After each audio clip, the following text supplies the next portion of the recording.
ada yang namanya VC sih, kok ada yang namanya angel investor sih, kok ada yang namanya atau lagi private equity. Itu sebenarnya kan semuanya adalah private investor.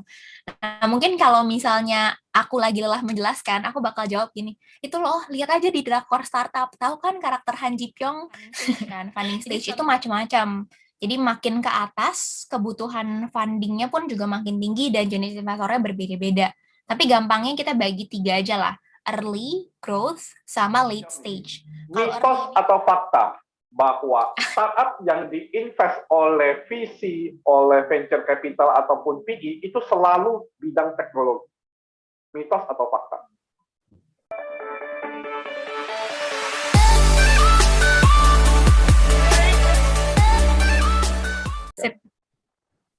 Halo teman-teman semua, selamat malam, selamat datang di channel Frankie Chua Series. Senang sekali karena hari ini kedatangan seorang tamu narasumber yang luar biasa, Tia Cynthia Kesuma, atau biasa dipanggil Cing Cing.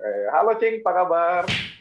Halo Kak Frankie, apa kabar? Thank you ya udah undang ke channel YouTube baru yang kece ini. Oke, sama-sama. Thank you juga kabar baik di sini. Dan harapannya untuk viewers juga dalam kondisi yang baik dan sehat selalu. Nah, teman-teman, di sini aku punya satu orang yang luar biasa banget. Ini Cing Cing ini kita ketemu di Universitas Atma Jaya, Cing ya. Waktu itu lagi lomba ya, ada satu lomba, kita ketemu di sana. Benar. Nah, lombanya terkait dengan bidang finance gitu, teman-teman semua bidang Iya, keuangan. finance gitu, pas banget. Jago banget di situ. Kak Frankie udah mau lulus ya? Betul, Saya aku masih tahun titik-titik terakhir. gitu. Saya masih tahun 1 apa tahun berapa gitu, masih awal banget. Tapi udah luar biasa, masuk top 3 waktu itu Cincin kan, masih mulai-mulai, gas amunisinya masih banyak. Oke teman-teman, mungkin pada penasaran nih, wah di belakang Cincin sama di belakang aku udah pakai background virtual untuk startup. Wih, ada Han Ji Pyong, ada Nam Dosan, ada Chow Dalmi, ya teman-teman. Terus aku juga pakai ketutupan, oh maaf. Baju mentor nih. Nah, ini kita mau niru-niru startup, teman-teman, tapi versi lokal. Kenapa? Karena wanita di depan saya ini, teman-teman, Cing Cing ini, ini demen banget dengan dunia keuangan, investasi. Wah, ini jagonya, teman-teman. Dia ini juga salah satu co-founder dari Do It Academy. Jadi kalau teman-teman ingin belajar saham, investasi, ya, nah sekarang bisa nih hubungi Cing Cing. Nanti aku kasih kontak Instagramnya, bisa langsung di DM aja. Dan juga Cing Cing ini lulusan, belum lulus ya, masih akan lulus ya Cing ya? Tahun terakhir, tahun ini lulus, amin. Tahun ini pasti lulus. Nah, dari Prasmul. Cing, boleh ceritain sedikit Cing, tentang jurusan atau background kuliahnya, di jurusan apa, universitas mana, kenapa mau masuk jurusan itu? Boleh Cing. Oke, bener nih ya, emang karena cinta banget, cinta sama jurusan finance, emang ngambilnya kebetulan finance and banking di Prasmul. Kalau teman-teman tahu Ion ya, terserah kalian sebutnya apa. Nah, itu seberangnya ada Prasetya Mulia. Nah, itu kampusku. Tapi ceritanya lucu sih. Dulu tuh aku sebenarnya anak IPA. Cita-citanya kuliah ke Jerman, ambilnya biotek. Cuman long story short, orang tua, especially nyokap, itu nggak izinin kan jauh-jauh. Terus di Indo nggak mau juga sih ambil biotek karena ada 1-2 faktor lah. Jadi akhirnya galau nih, cari alternatif lain. Akhirnya tes jurusanku. Dulu tuh ngetren banget, itu Inalim punya. Nah, jadi kita coba dan keluar nih hasilnya. Jadi result pertamanya sebenarnya bukan finance. Dia nyuruhnya tuh ada art liberal art something. Itu tapi bukan jurusan sih, kayak lebih ke university tuh adopt aliran itulah. Tapi katanya pas waktu itu di Indonesia masih jarang banget yang nerapin itu, banyakkan di US. Lebih jauh lagi, tentu tidak dibolehkan. Nah, akhirnya jadi kita coba dive deeper nih untuk yang second option, yaitu kebetulan finance.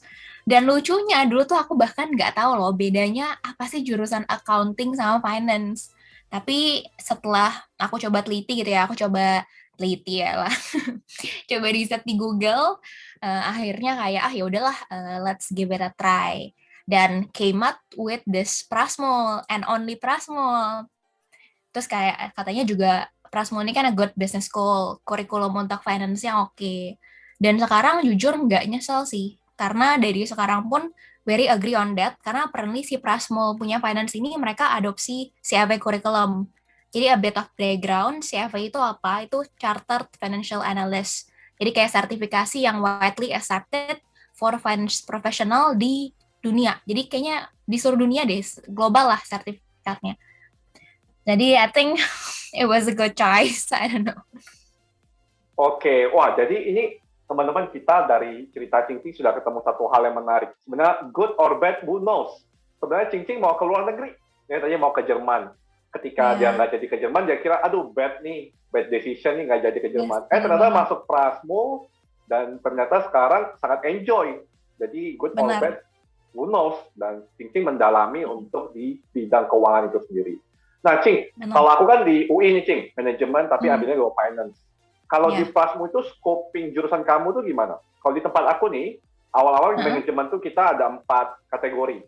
Ada 4 cabang lah ya. Pertama itu ada finance, kedua Hmm. marketing, ketiga operation, keempat HR. Nah, kalau kita masuk ke Oh. finance, nanti itu second year atau third year dari university, mungkin semester Hmm. 4, 5 gitu, kita penjurusan, dan aku masuk finance, baru tuh aku belajar tentang Ah, saham, tentang di obligasi, tahun tentang value keempat of ya? money. Oh. Enggak, semester keempat, semester keempat, semester Ya, semester kelima. keempat. Heeh. Tahun Belajar keempat. Oke. portofolio, belajar juga pengantar accounting. Nah, kalau di Prasmu gimana, Cik? Ada nggak sih Kalau di pembagian awal Prasmo, gitu? memang rada beda ya. Prasmo tuh paling unik gitu dibanding lain. Emang kan namanya sebenarnya School of Business kan, awalnya SBE gitu. Kalau misalnya di kampus-kampus lain kan mungkin emang ada kayak, oh manajemen dulu nih, kemarin abis itu boleh ambil tahun kedua atau tahun keberapanya, ketiga. Nah kalau di Betul. Prasmo tuh dari awal emang kalau kita udah pilih jurusan, oke, maunya finance nih gue, ya udah finance dari awal, dari semester satu. Although sebenarnya di semester satu pun pelajarannya tuh masih mix sama yang rada general sih, sama yang kita belajarin di SMA. Cuman udah ada kayak pengantar akunting awal itu udah ada di semester satu kayak gitu. Tapi kalau sisanya sebenarnya kayak bapaknya finance, branding sama bisnis itu manajemen juga. Cuman dari awal kita bilangnya, oh kalau gue di finance, finance udah marketing, marketing. Cuman masih boleh pindah nih pas tahun kedua ya kalau nggak salah itu masih boleh pindah ke jurusan lain gitu.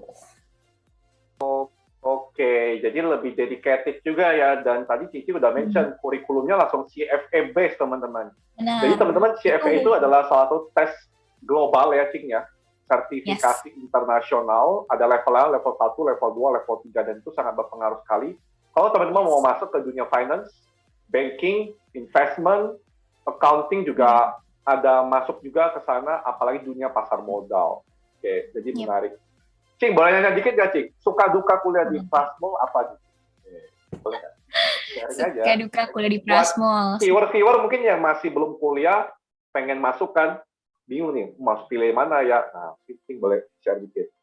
Ya kalau viewer nih jarang nih masuk finance, gak apa-apa guys. Finance tuh seru banget kok.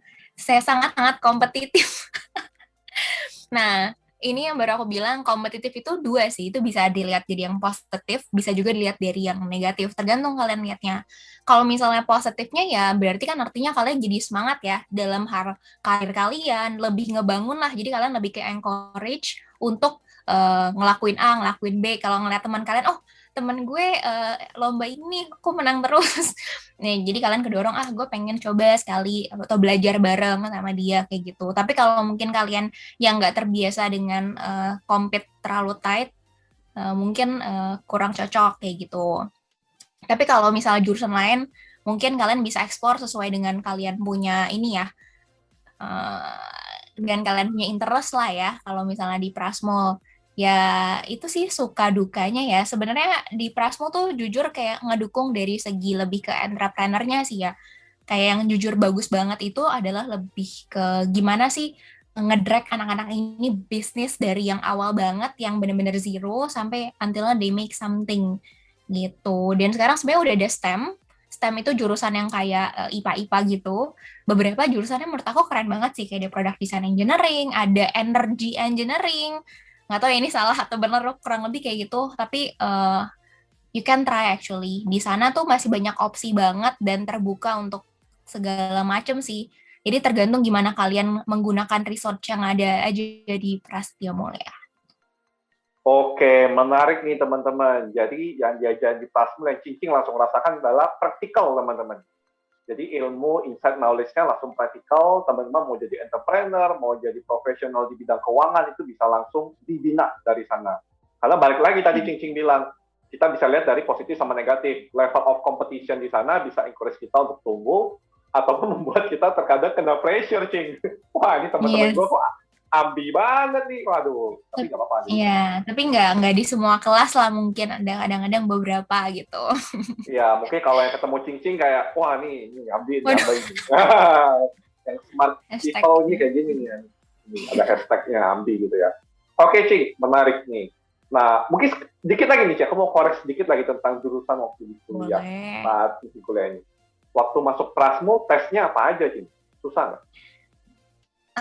Sebenarnya kayaknya tesnya mirip-mirip deh sama kampus-kampus lain. Jadi kayak ada psikologi kan pasti. Itu kalian, menurut aku sih salah satu faktor terbesar untuk bisa masuk Prasmul itu di psikologis. Kalau psikologis yang kalian nggak pelajarin dulu, kayaknya rada susah sih. Make sure ya hari itu emotion kalian dijaga, dan kalian juga udah terbiasa dengan tes psikologi. Tapi kalau misal sisanya sama sih, kayak basic English, basic mathematics, terus ada tes urin juga. Cuman kurang tahu ya sekarang online gimana tes urinnya. Karena tes COVID Tapi kali, Cing. Bukan tes urin. iya Antigen tes dulu. COVID ya. Iya. Aduh, halu banget. Iya, kayak gitu sih. Tapi kalau yang STEM ada macam-macam. Ada IPA juga, ada tes untuk sains kalau buat yang jurusan STEM. Gitu. Oke, berarti basicnya sama lah ya. Dasarnya Ya, tes sama. psikologi, tes GMAT, matematika dasar, English, Sama gitu sih. sama lah. Nah, teman-teman boleh langsung Ya. nanti kalau mau kepo lebih lanjut, buka website Prasmul atau tanya Cing juga boleh. Nah, sekarang Boleh. kita baru masuk ke satu topik yang menarik nih. Teman-teman tahu nggak sih kalau di luar sana, kalau kita punya bisnis, kita punya startup ya, kan lagi booming startup, itu biasa kan kita butuh fundraising, butuh cari uang, cari pendanaan. Nah, Cing ini orang yang ngurusin buat invest duit. Nah, Cing kalau gue bikin startup, bisa nggak Cing diinvest, Cing? Bisa, tapi belum tentu Nah, cocok dengan kualifikasi, tapi ada possibility. Nah, boleh tuh teman-teman. Sekarang kita kulik ke sana. Itu berkaitan dengan dunia venture capitalist. Venture capital, Visi, teman-teman. visi. Visi. Cing, boleh jelasin sedikit dong, Cing, tentang kenapa Cing bisa masuk ke venture capital? Mungkin boleh dijelasin juga sekarang experience-nya di mana, divisi mana, portofolionya ya mungkin boleh disebutin beberapa sedikit kalau berkenan. Lalu boleh juga dikasih konteksnya, Cing. Visi itu sebenarnya apa sih? Stage funding itu gimana, Cing? Nah, mungkin kasih ke Cing. Raso. Oni kakek. Ngaco. Apa tuh? Itu Jadi temannya Rameon ya? Bukan. Korea ini Oh gara-gara ya. tiap hari nonton drakor Oh di otak iya. nempel. Jadi itu kan sebenarnya berawal dari kecintaan saya terhadap finance, nggak deng. Jadi sebenarnya ya sebenarnya gara-gara kuliah di Prasmul juga sih. Jadi grateful aja gitu. Jadi kan tahun pertama nih uniknya di Prasmul, bayangin guys, kita masih maba yang belum terlalu mengerti tentang finance pelajarannya masih dikit, kita disuruh magang di semester 1. Semester Nah, 1 di situ langsung kan magang? kalau awal-awal, iya semester 1 magang. Serius Jadi sih? tuh Wah. semester 1 kelar, jadi pas libur semester 1 ke semester 2 itu tuh magang Januari, pokoknya Januari. Jadi pertama kali aku magang tuh di semester 1 akhir gitu. Nah, kebetulan itu wajib. Jadi waktu itu dengar cerita dosen kan, wah masuk capital market tuh kayak prestige banget. Jadi ya gimana ya, anak muda gitu ya, anak maba, dengar kayak gitu ya langsung semester 1 cari nih ke arah sana. Akhirnya aku dapet di Trimegah Sekuritas. Itu di daerah Sudirman situ, gedungnya dulu masih belum COVID, jadi tiap hari naik kereta, capek. Capek Sama, saya guys. juga angker anak kereta. Iya, bukannya naik mobil tuh gimana ya, macet banget. Mendingan naik Ya. kereta, tapi capek pagi-pagi gitu kan. Nah, kalau Trimega itu dulu fokus kliennya mereka ke institutional clients. Nah, terus tahun kedua masih cinta nih sama si capital market. Akhirnya ke Mirae Asset. Nah, itu yang punya kayak Korea-Korea gitu. Emang sengaja sih pengen latihan bahasa Korea juga. Waktu itu ke bos Siap. ngetes gitu ngomong bahasa Korea. Annyeonghaseyo, bos. Weh, siap. Nah, kalau di Mirae Asset itu dia fokusnya lebih ke retail, jadi agak beda institutional sama retail, ngerasain dua-duanya. Nah, itu masih jadi sell side atau equity analyst. Nah, tempat dari situ kan ada omongan nih, ya dari senior, dari mana, coba dong eksplor yang lain, jangan itu doang. Akhirnya di tahun yang sama kayak Mirae itu, ketemulah nih satu startup consulting company. Nah, dari situ tuh mulai kenal, oh startup tuh ternyata ada yang nge-seeds ya, ada yang series A, series B, C, D, dan seterusnya. Dan juga diajak ke acara pitching, terus ngobrol sama founder. Jujur, dulu pas ketemu founder, dan kebetulan foundernya itu kan foreigner ya, bukan kalap gak ngerti gara-gara bahasa Inggris, tapi karena bisa dibilang itu beda dunia sama yang di kampus. Although udah belajar finance, tapi itu kan kayak startup consulting gitu ya, agak beda. Jadi dulu agak-agak zong. Terus kan cuman kebetulan ada satu kakak kelas aku yang juga ternyata pacarnya teman dekat aku, dia tuh kerja divisi. Nah, terus nanya dong, ini kerjaannya gimana sih? Terus pas dia jelasin, berasa nih, ih, kok kerjaannya gue banget. Nah, itu kan mungkin beberapa orang kerasa lah kalau misalnya kayak hal-hal kayak gitu. Long story short, sebenarnya sempat lupa tuh, soalnya tahun kedua tiga kan banyak lomba. Biasa kan ngumpulin poin kampus, Ya, Nutrilite, bisnis plan, valuasi saham, mahasiswa berprestasi ya. gitu-gitulah buat ngumpulin gitu. Nah, sampai nemu satu lomba buat startup. Nah, ini sebutin brandnya nggak apa-apa ya nama lombanya gitu. Nggak apa-apa, boleh, boleh. Namanya tuh Confess UI, jadi UI punya sebenarnya. Jadi di sana kita Oh, saya tahu itu. uh, anak Ya, UI tahu lah harusnya. oke. Nah, jadi kita di sana tuh masuk top 10 dan di situ benar-benar dijejelin ilmu startup, gimana cara fundraising, mentoring one on one sama mentor-mentor yang keren juga. Nah, otomatis kalau kita dengar startup pasti dengar nama angel investor, dengar nama VC.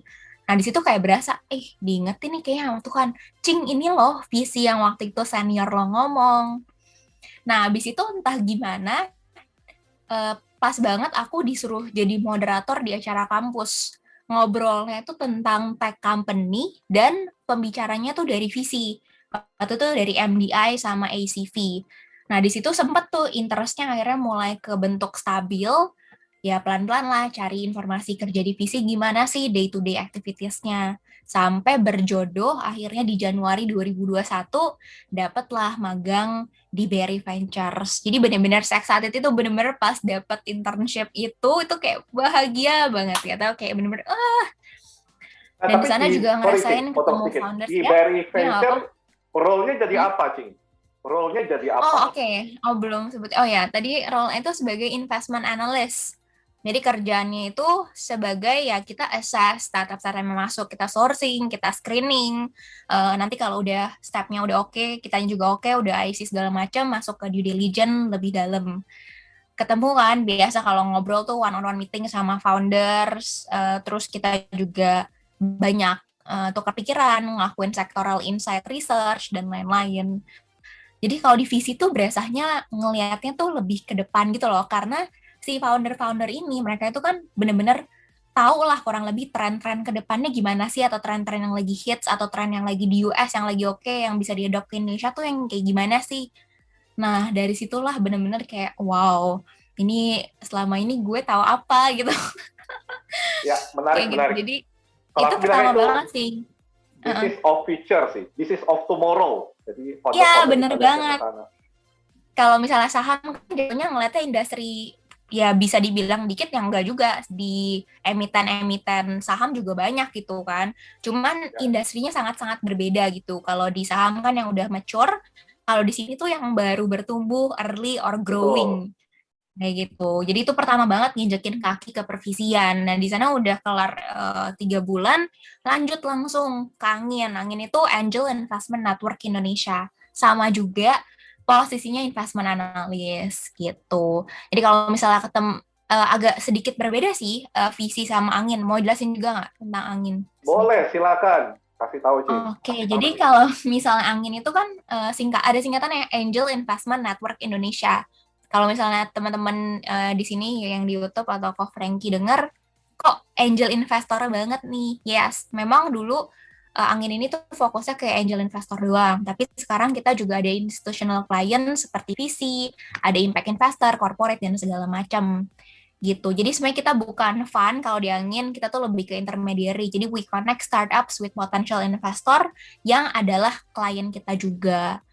Kerjanya mirip-mirip, multi-stage screening, terus nanti kalau udah oke kita showcase, kalau misalnya si investor yang mau dibantuin, kita bantu due deal, segala macam gitu. Kurang lebih sekarang ada 124 investor di network kami.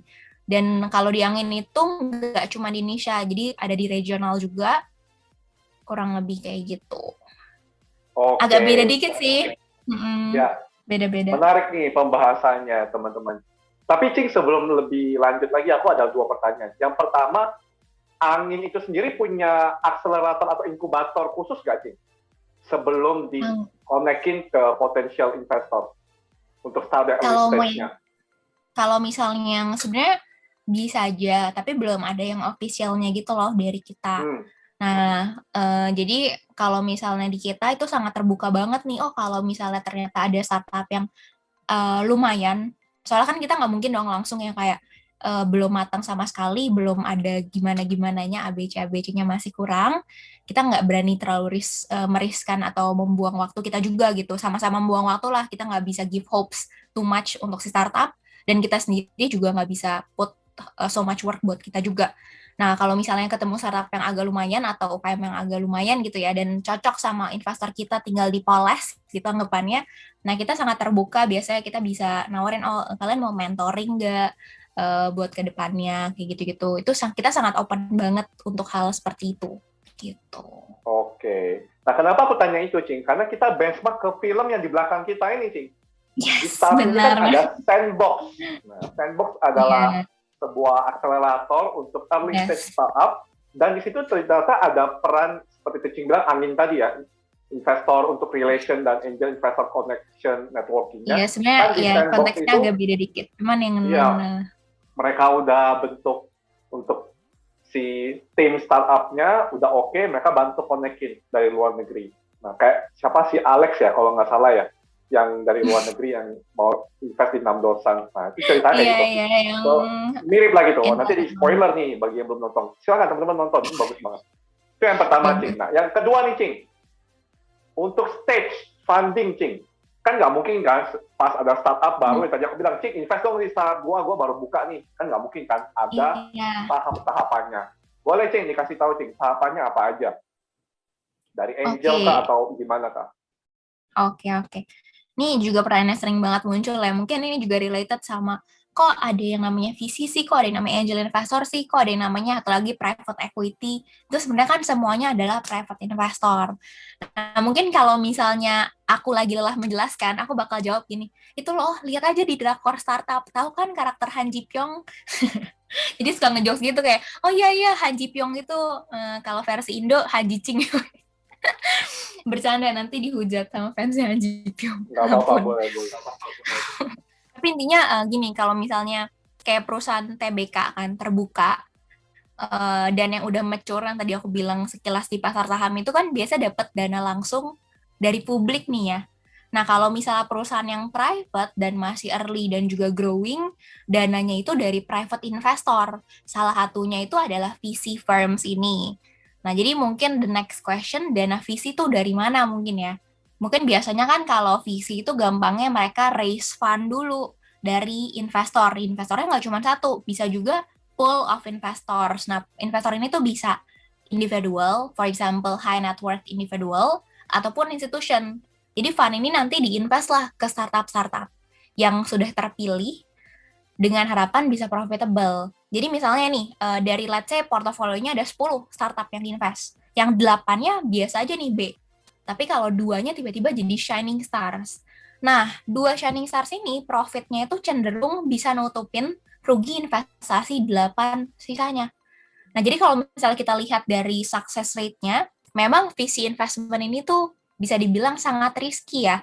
Tapi as the principle says, biasalah, mau di saham, mau di investasi manapun, high risk, high return. Setuju. Betul banget. Nah, kalau misalnya tadi secara stage-nya juga, sebenarnya VC bisa dibilang part of private equity.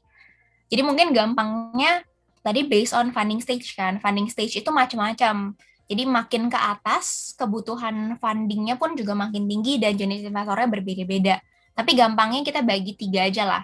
Early, growth, sama late stage. Kalau early ini tuh biasa ngomongin pre-seeds to pre-series A. Jadi biasa dari pre-seeds ke seeds, baru ke pre-series A atau series A juga kadang-kadang bisa langsung lah. Nah, ini yang invest ke mereka ini itu biasanya angel investor, kemudian akselerator atau inkubator. Nah, kemudian yang kedua itu growth, itu series A to series B lah. Nah, ini biasanya VC dan juga impact investor. Yang terakhir, late stage, itu tuh dari series C ke atas. Nah, ini biasanya private equity. Tapi ini cuma general ya, soalnya sekarang tuh juga udah mulai masuk-masuk. VC ada yang fokus di early, terus VC juga sometimes nyenggol-nyenggol ke late stage, terus sekarang angel investor juga ada syndicate, dan segala macam. Oke, ini sebuah ilmu nih teman-teman yang terkait di dunia startup. Mungkin bingung kan cara dapat duitnya gimana. Itu tadi teman-teman. Kayak contoh tadi aku bilang ke Cing kan, Cing aku punya startup, baru bikin nih, invest dong. Nah itu nggak semata-mata gitu teman-teman.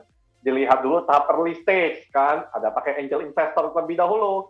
Bisa dari teman, bisa dari keluarga, atau dari networking.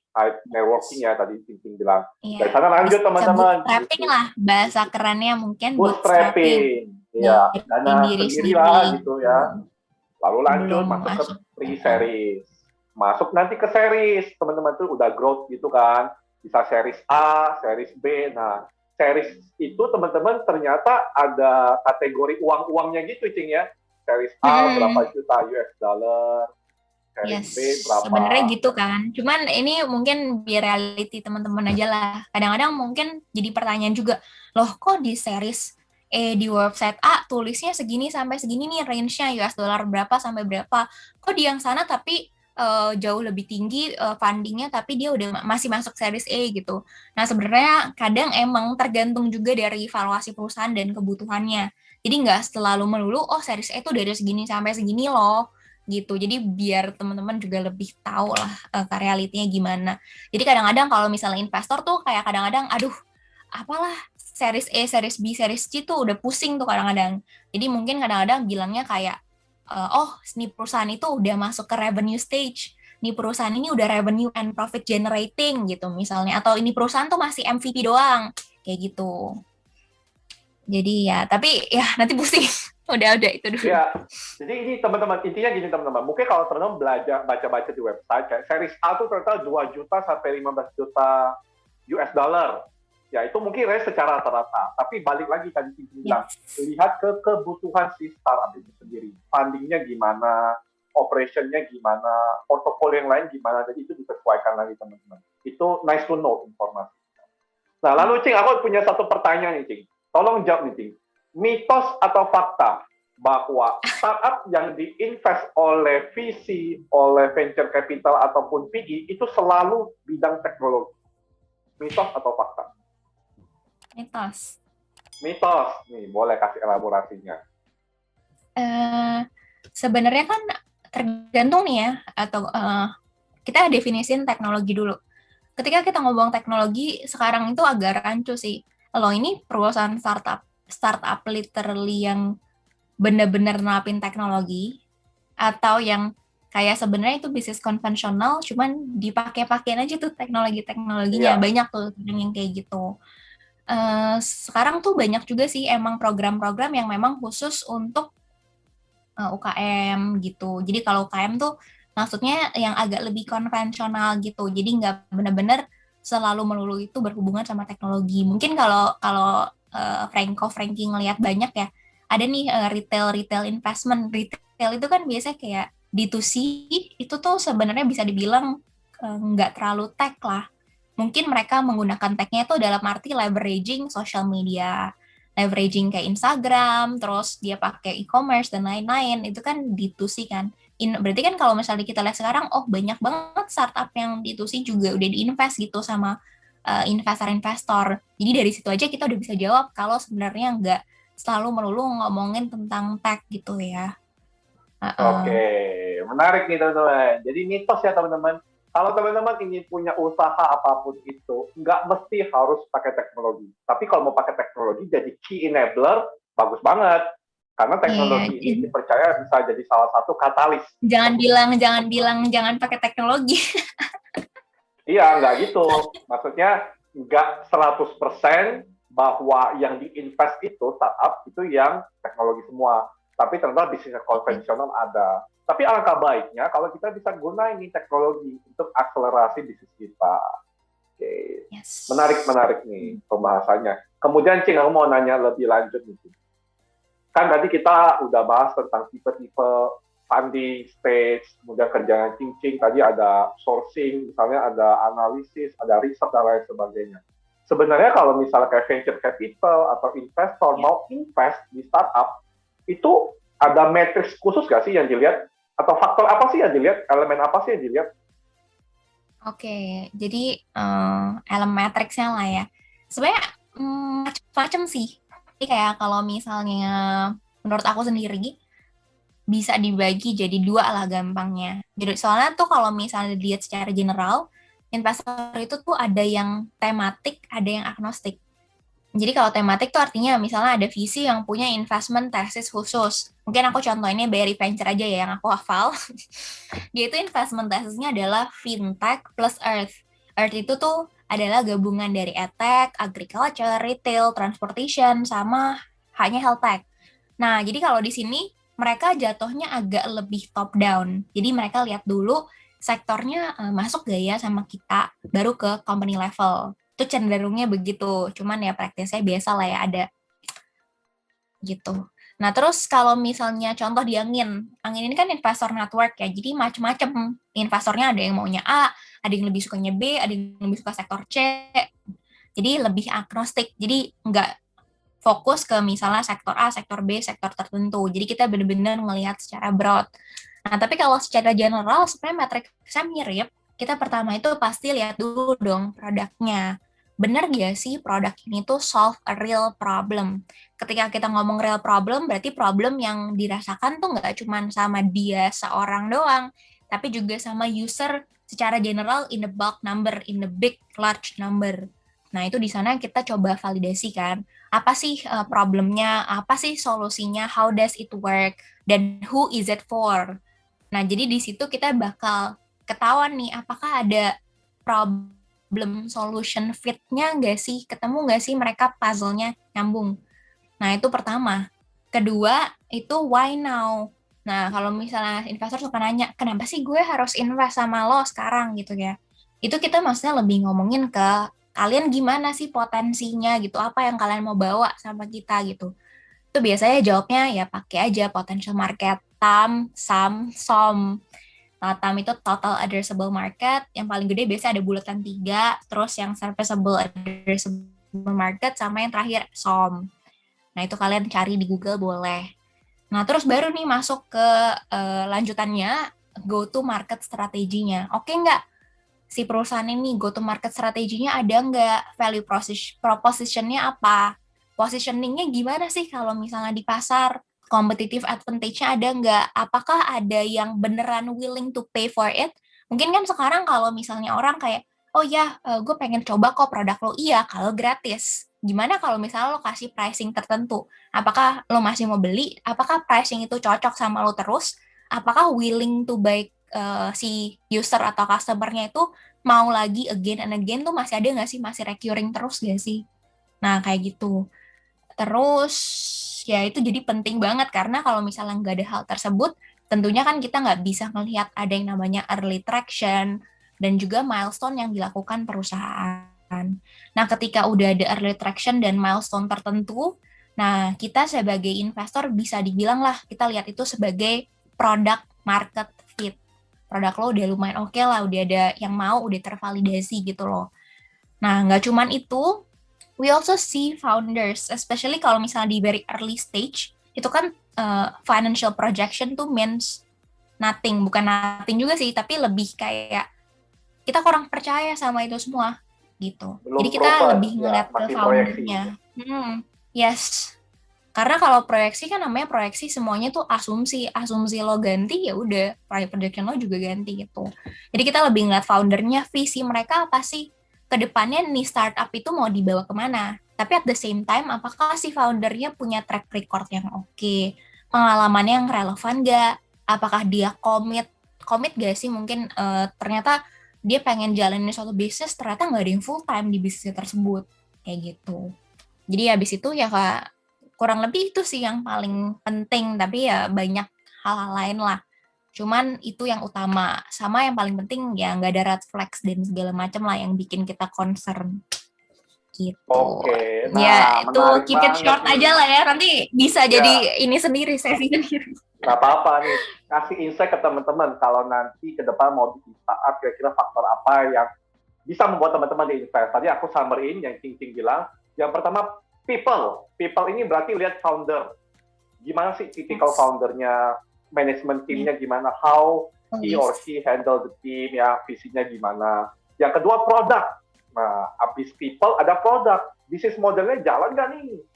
Go to market strateginya proven nggak nih? Nah, bisa nggak sih achieve financial projection yang tadi dilihat dari produk, go to market strateginya. Kemudian yang ketiga, tadi Cincin juga ada mention tentang potensial atau prospek. Ya, tadi pertanyaan, why now? Kenapa harus invest sekarang? Karena ada potensinya seperti apa, prospeknya seperti apa, bisnis plan-nya seperti apa. Itu mungkin short summary-nya gitu, Cing ya. Kayak people, Nice. kemudian produk, prospek potensial Yeah, gitu, true. Cing ya. Nah, oke. Menarik nih. Nah, Cing, kalau misalnya kita kasih skenario nih, ini langsung coba kasih skenario. Cing, misalnya apa ya? Misalnya aku bikin e-commerce, Cing, jualan ke retail. Lalu Oke. dalam setahun misalnya penghasilan total revenue ya, total sales-nya itu misalnya 1 M. Nah, kalau misalnya aku mau diinvest, valuasi aku berapa, Cing? Nah, bisa nggak nih secara simple atau secara gampang kita gitu langsung tanya begitu? Atau sebenarnya banyak faktor Revenue ya. lain yang Cincin lihat, harus due Revenue. diligence dulu gitu. Kalau misalnya 1 M ya, masih kecil tuh. Waduh, saya kan ini early stage, pre-seed.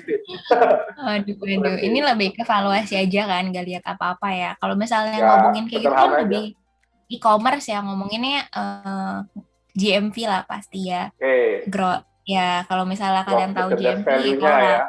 Nah, biasanya yes, kalau GMV itu kan sebelum kita masuk ke revenue ada yang namanya persentase dari take rate.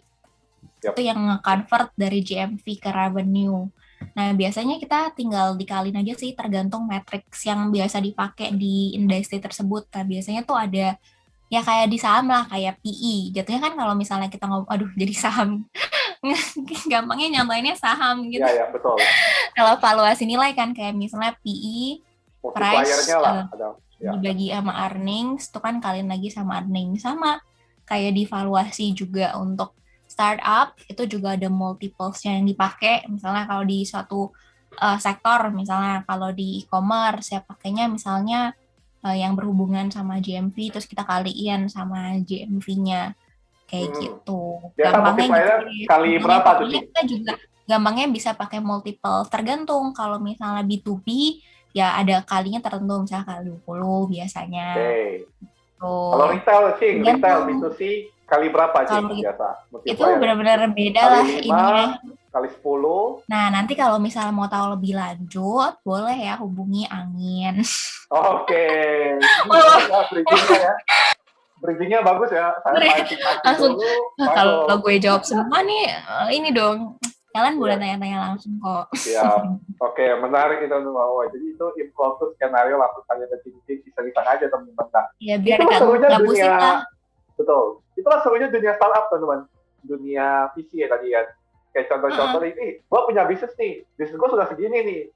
Menurut gue kan gede nih 1 M. Cing, invest gimana Cing? Berapa multipliernya? Berapa valuasinya? Cing jawab, tinggal enteng aja. Masih kecil. Waduh. Jadi kan itu jadi evaluasi teman-teman.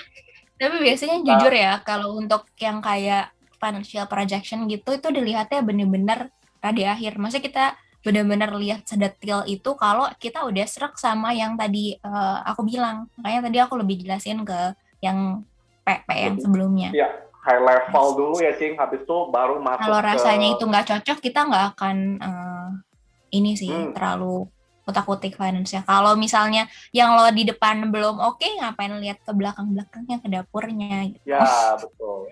Ibarat kalau misalnya ketemu orang, first impression-nya, Cing.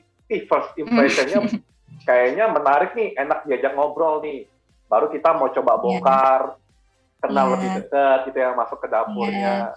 Nah, jadi penting sekali teman-teman, dan saran ini bagi teman-teman yang dalam early stage ya, lagi bikin startup, silakan teman-teman belajar dari sumber banyak banget. Bisa tadi tanya ke Cincin, konsultasi ke Angin juga boleh. Teman-teman mantepin bisnis modelnya, bisnis plan-nya, bentuk timnya, gitu.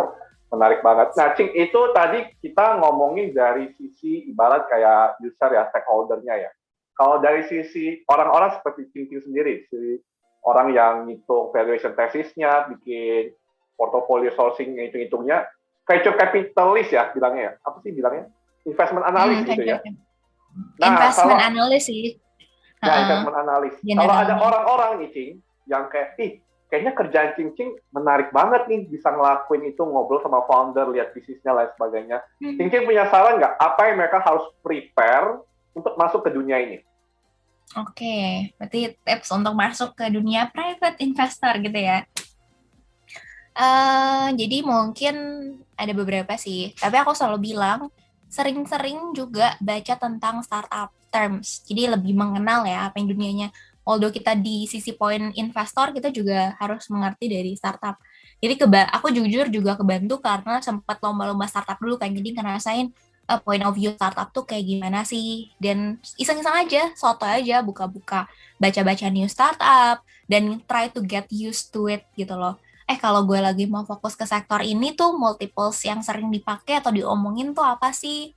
Kayak gitu kan. Atau matriksnya apa sih? Kan mungkin kalau misalnya tadi e-commerce kan ada GMV.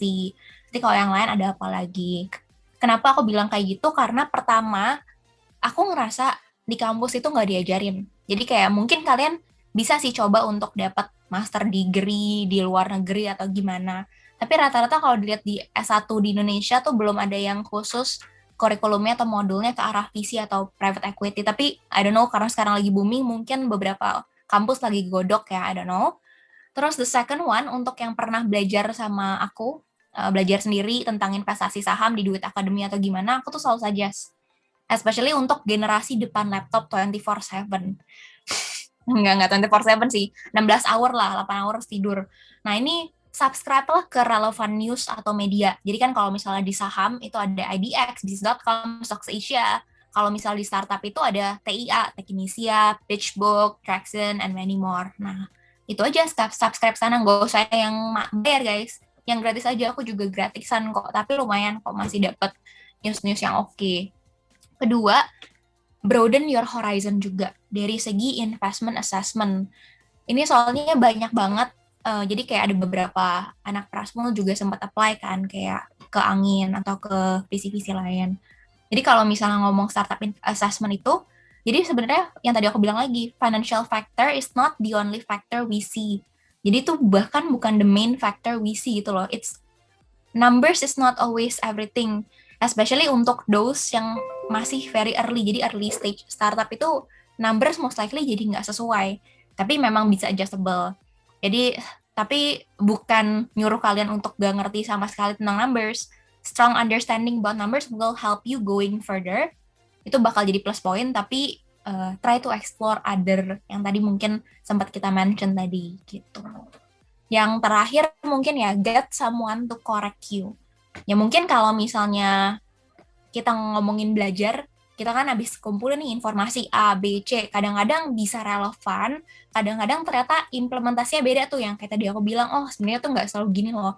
Always try to learn dari orang yang nyemplung ke dunia situ gitu. Jadi at least, tapi kalian jangan tangan kosong. At least ada basic knowledge-nya, baru talk to a mentor, discuss. Sebisa mungkin jangan kebalik. Jadi belum tahu apa-apa, kosong, langsung ngobrol mentor, sayang. Waktu mentornya jadi kebuang jelasin hal-hal yang bisa dicari di Google gitu.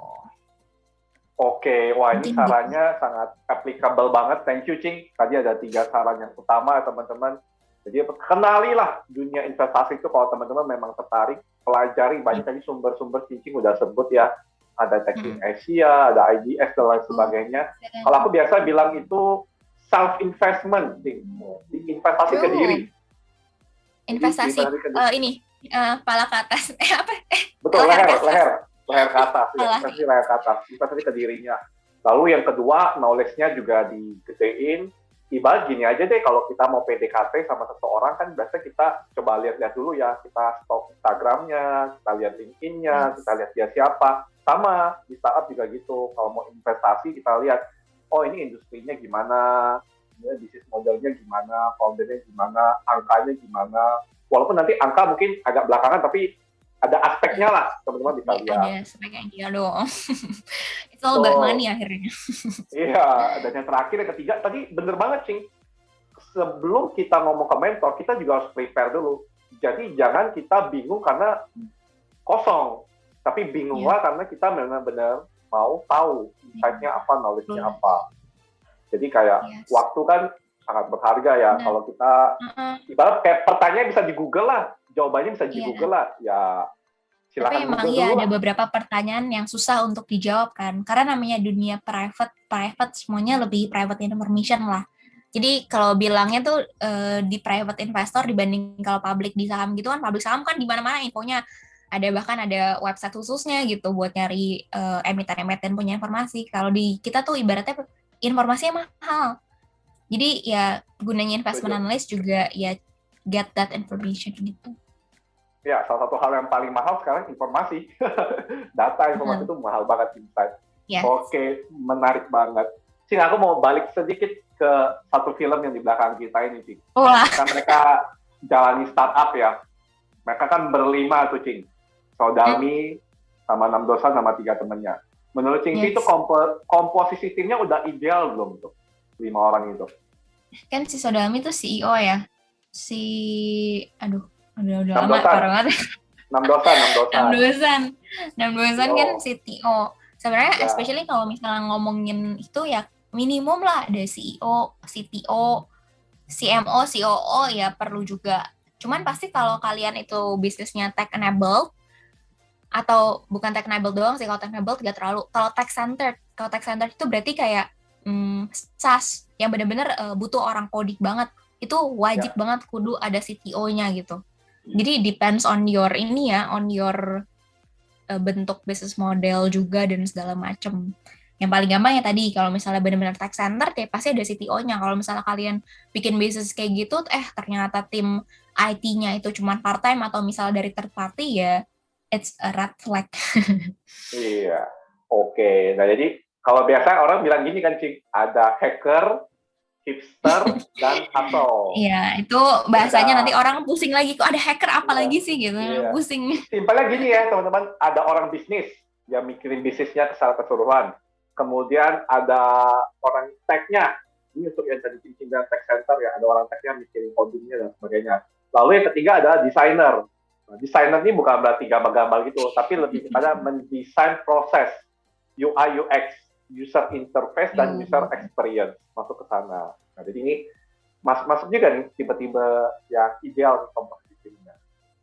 Oke, Cing. Wah, ini udah nggak berasa kita ngobrol juga lumayan nih. Thank you banget udah mau sharing di sini dan mungkin closing statement, Cing. Ada nggak closing statement buat para viewers? Apapun itu, mungkin yang mau masuk Prasmo atau yang mau berkecimpung di dunia visi atau yang punya startup, apapun, Cing. Ada closing statement nggak? Mungkin apa ya? Ya kalau misalnya sekarang itu lebih fleksibel aja sih. Kalau misalnya ke depannya sekarang lagi ngetrennya apa sih? Dan kalau misalnya emang kalian ngerasa misalnya sekarang visi nih lagi ngetren, coba aja lihat-lihat, baca-baca. Jangan sampai ketinggalan news gitu. Kayak kadang-kadang tuh kalau kita udah kerja, jadinya tuh terlalu nempel sama kerjaan kita gitu. Karena kan kita udah punya satu lingkungan, satu ekosistem yang ya kita ngerasa itu udah cukup gitu. Cuman kadang-kadang kita juga harus lihat, di sekeliling kita lagi ada apa sih. Selalu update aja dengan ada yang di lingkungan. Biar nanti kalau kita ngobrol sama orang juga, kita juga nggak kayak zaman orang age stone gitu, padahal anak muda gitu ya. Tapi nggak tahu tren-tren sekarang gitu. Ya kalau misalnya untuk yang mau masuk visi, boleh tanya-tanya aku juga, tapi again coba cari-cari tahu dulu dari Google, dari mana, kayak gitu. Oke. Sama ini startup ini suka ini. Boleh. Kadang-kadang kan startup juga suka nge-LinkedIn gitu kan. Jadi kayak kadang-kadang ada startup yang kayak LinkedIn, waktu itu pernah aku sekali ada startup founder nge-LinkedIn aku langsung dengan pitch deck-nya di LinkedIn. Aduh, jangan kayak gitu guys. Lebih baik kayak kalian coba Ada ajak ngobrol perkenalan, dulu. Ya introduction.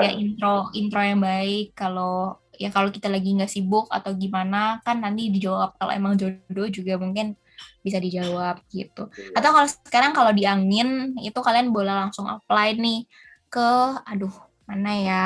Ada langsung websitenya gitu ya, Cing. Iya Nanti ada kita langsung masukin websitenya di gitu. kolom Oh boleh deskripsi. boleh. Yes. Nah. Nanti ya maaf ya bukan YouTuber. Oke, thank you teman-teman. Nah, tadi mungkin teman-teman ada asing dengan kata pitch deck. Nah, pitch deck itu sebenarnya kalau kita gampangnya teman-teman analogi kalau Mm-mm. kita mau daftar kerja, kita kirim CV. Nah, CV itu kan menjelaskan tentang kita, siapa, isi pengalaman kita apa. Nah, kalau pitch deck ini untuk startup. Jadi isi startupnya apa dijelaskan di sana. Gitu Cing ya, betul ya? Tak salah Oh, lagi ngomongnya. nice illustration. Oke. Thank you teman-teman. Jadi pesan sisi teman-teman silakan teman-teman agile, adaptif, bisa catch up dengan market, perkembangan zaman dan investasi leher ke atas. Gitu. Yes. Demikian Nice. teman-teman video ini kami buat, semoga bisa bermanfaat untuk teman-teman semua. Mohon maaf kalau ada kurang-kurang. Kalau misalnya ada request, ada feedback, silakan tulis di kolom komentar. Misalnya, Cing, tolong dong ajarin valuasi. Nah, tulis di kolom komentar dan lain sebagainya. Boleh. Waduh, Kita waduh. bikin season Aku 2. juga minta maaf nih ya kalau misalnya ada yang salah disengaja atau tidak disengaja. Atau kalau Yeah. misalnya ada yang nggak sependapat, kita boleh banget discuss, tapi jangan berantem. Oke, mantap. Keren banget. Oke, teman-teman. Cing, thank you banget ya buat waktu dan kesempatannya udah mau sharing di sini. Seneng Mantul. kita ngobrol-ngobrol tentang startup, Iya, asik banget. Dan teman-teman semua, jangan lupa untuk like, subscribe, dan komen untuk channel ini supaya kita bisa memberikan lebih banyak manfaat. Thank you semuanya. Sampai jumpa. Thank you, Cing.